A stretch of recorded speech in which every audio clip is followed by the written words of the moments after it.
The Alberta government has announced some changes to the Petrochemical Diversification Program. And it's kind of interesting because this program was introduced in 2008 under the Notley government. And the announcement so far appears to be just a bit of an update, but the government is selling it really hard as something much more powerful and going to be bringing billions of dollars to investment to Alberta. So to discuss the new program or the changes to the program, we've got Economist Kent Fellows from the University of Calgary. So welcome to the interview, Kent. My pleasure. The program was initially announced in 2018. What's different between the existing program and the announcement today? Well, we're still waiting for a lot of the details. They said that some of those will come out in the fall. But I think right now the two things that jump out as the key differences are, first and foremost, they're not going with the royalty credit scheme that they've done in the past. And so when you think about the incentive actually being provided to the companies here, previously there'd been a reliance on royalty credits, and so the petrochemical plants don't pay the royalties directly, obviously, because they're not involved in extraction, but they got these credits that then sell on sort of a gray market to the extraction firms, and so they get free credits from the province. They then sell them to the extraction firms, and they get the revenues that way.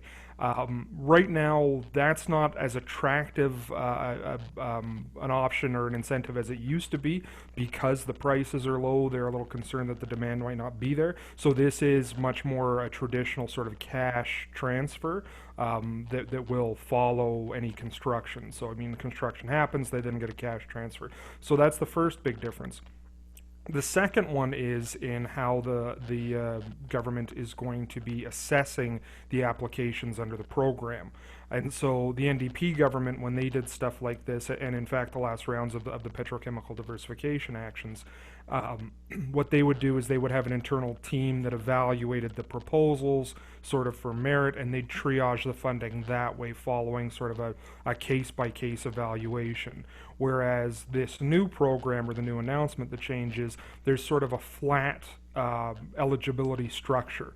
And so they're being very upfront on who's eligible for the funding, what standards do you actually have to meet. If you meet those standards, you will get funding. And again, we're waiting for some of the details on that, but it's very much from sort of a more case-by-case basis under the previous administration to now being a blanket that if you meet the standards, you are eligible for the funding.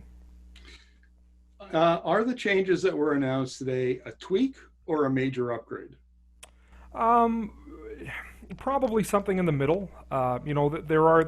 These are fundamental changes. The abandonment of the royalty credit in particular is kind of telling about, and I imagine that would have come through consultation with industry, sort of telling about what's valuable to them, and where previously the royalty credits were sort of seen as enough to sort of move the dial on this. It seems like now they aren't because there is uncertainty about demand there, and so they're much more interested in having sort of that cash in hand. A little unfair to say cash in hand because, of course, the program is not going to dole out any of the funds until the construction actually occurs. They were very clear about that. They don't want to pay up front for projects that might not actually get underway. So that's more than just a tweak. It's not a major change, but it's kind of a retooling. In terms of the standards and who's eligible, I think that's also a fairly significant change.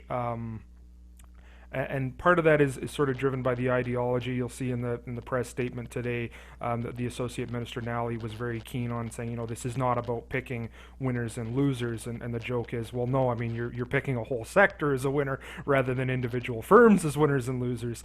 I don't think there's necessarily anything necessarily wrong with that, but it's much more a sort of a value-based change rather than one that's driven by any sense of economic efficiency or anything like that. And so you want to actually see them sort of stand by this proposal. Now, when the program was announced in 2018, there was a sister program called the Petrochemical Infrastructure Program.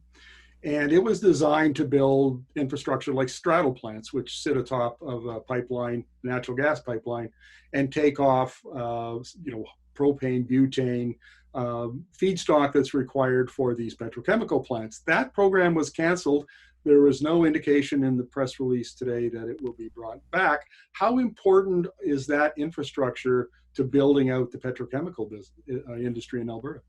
I mean, the infrastructure, like you say, is critical. Managing these supply chains, you have to make sure that you're actually sort of stitching together the upstream and the downstream here.